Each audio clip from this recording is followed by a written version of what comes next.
দেখুন আঙ্কেল, আপনাদের মেয়েকে আমাদের খুব পছন্দ হয়েছে। আমি আমার দাদার সাথে আপনার মেয়ের বিয়ে দিতে চাই। তা আপনি কি বলছেন বলুন? না না, আপনার এই ভাইয়ের সাথে আমার এই মেয়ের বিয়ে দেবো না। কেন? আমার দাদার সমস্যাটা কি? না মানে, যে ছেলে তার বোনের টাকায় বসে বসে খায়, সে ছেলেকে আমার মেয়ে দিয়ে মরবো নাকি? কি বলেন? আপনার মেয়ের সাথে আমার দাদার বিয়ে দিলে আপনার মেয়ে মরে যাবে? জানেন আমার দাদাকে আমি কত ভালোবাসি।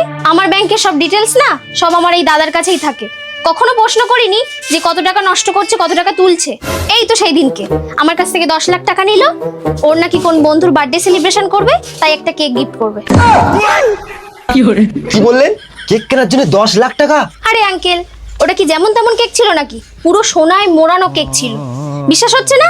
আমার দাদার বন্ধুর বাড়িতে গিয়ে একবার খোঁজ নিয়ে দেখুন, যারা যারা ওই কেক খেয়েছে তাদের সবার পটি 10,000 20,000 করে বিক্রি হয়েছে। বাপ রে বাপ, হাগাও বিক্রি হয়? আরে বাবা, এটা তো বিশ্বাসই করে না। দাঁড়ান দেখাচ্ছি। কি ব্যাপার? আমার ব্যাগে 5 টাকা খুচরো ছিল।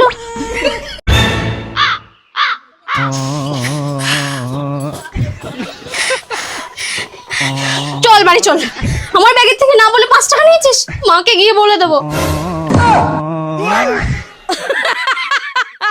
mata